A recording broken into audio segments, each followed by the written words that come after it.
Welcome back, everybody. I haven't talked about this sector in a while. I haven't talked about this stock or ETF in a while, but I'm going to make a quick video crash coursing both of them. We're talking about high tide and we're talking about MSOS. So let's go into MSOS before we get into high tide, and let's take a look at this beautiful chart.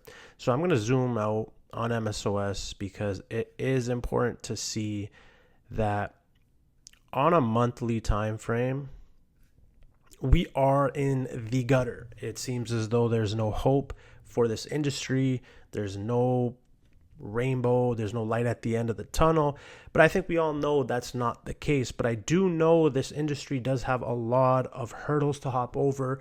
There's a lot of frameworks that need to be correctly outputted so the entire sector can just seamlessly grow. And I think that part of the logistics does take a lot of time, especially because state to state, every state has different rules around cannabis. Having that one federal umbrella needs to be done correctly so that everything can grow seamlessly. And I think a lot of that delay is coming with specific wording and just overall frameworks that we can continue to just keep growing on, and we don't have to look back on and be like, that was the wrong way to do it. So I'd rather them do it once, do it correct, and then we can go on from there. MSOS looks incredible right now. There's no other way to really put it. I like where our SMAs are. They're very close together. I like this little run up that we had.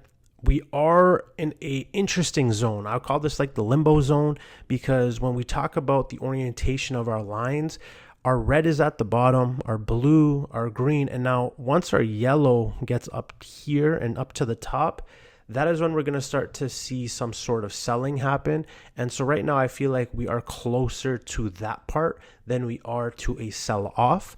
And so I think in this next little while, expect the price to kind of claw its way back up, let the SMAs turn. I don't think it will shoot us to the moon unless we get full reschedulizing and we get more information about Trump's executive order. And so MSOS is my favorite play to capitalize on the US euphoria. I personally am not going to be investing into any US cannabis companies. Being in Canada, seeing how this whole process went down, I know Canada is minuscule compared to the United States, but the business is so cutthroat. As soon as things start to get in motion, everyone and their mother will be opening up a dispensary and will start taking market share out of companies that you probably hold today. And for consolidation to happen within those companies will take years. And so being in cannabis while everybody's running into it is not going to be a fun time. And so I'm using MSOS as my exposure to them all. And I don't expect to hold MSOS for a long time. This is just something that I'm playing the euphoria on. However, the one play that I will hold on to, and the only cannabis play that I will hold on to, is high tide.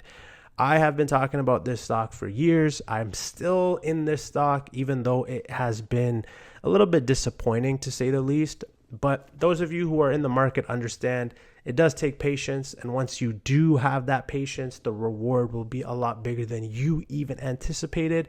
And so we're looking at high tide here on the monthly time frame. We have a clear uptrend here. However, if we kind of look at what's been happening recently, we have fallen out of this channel. So this isn't necessarily a bad thing, but it can be. And so here's why I think this is not a bad thing. Raj actually released a preliminary earnings report for the next quarter, and it was fantastic. And I think him putting out a preliminary earnings report a month before the actual earnings is basically telling you that he's frustrated with what's going on with the share price, because obviously he is one of the biggest shareholders, and he knows that he has been doing everything to bring this company not only to the forefront, but financially cleaning up the balance sheet, the right investments, Remexion, Canna, everything has been growing organically. However, the love of the market has not yet shifted in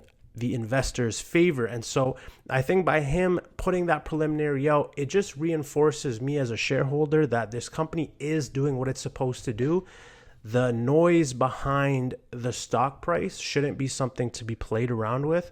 Understand that we are in an AI boom. We are in a new world Remember what happened with the internet. AI is 10x the internet. So I could only imagine the money that is flowing in and out of AI plays, chip manufacturers, and all of that stuff. People don't really care about the cannabis companies. And so it does end up being left on the back burner, but it can only be left on the back burner for so long. So haven't got to own it and you are stumbling upon this video today, you should really seriously consider adding this to your portfolio. It is a Canadian company. As a Canadian, it is easier to buy and is hold in a tax-free savings account, for example, rather than US companies and then always having to deal with the exchange. However, we actually aren't in the worst shape right here, because you could see like this was a level of support for us here around $3, and we did briefly break down, but then we saw a huge bump up, and that was when we saw the preliminary earnings.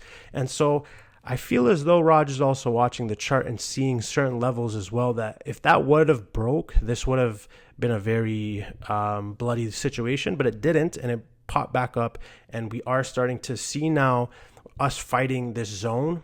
I am concerned about this little gap that we have.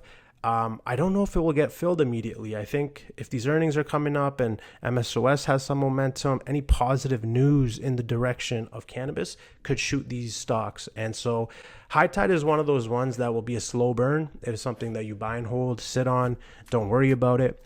MSOS, on the other hand, is the one that you should be more actively trading. The volume is a lot higher. You can get in and out very quick because of the liquidity. And that is how I'm playing it. I've learned from my past, I don't like to just buy and hold.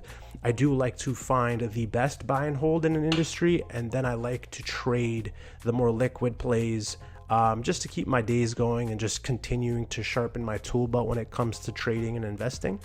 And so I don't want to go too much more into the videos. I'm still getting back into the groove of making this content again. If you guys missed me and you want me to continue to make these videos, please let me know. I will be back with the next inquiry of whichever things you guys want me to look at.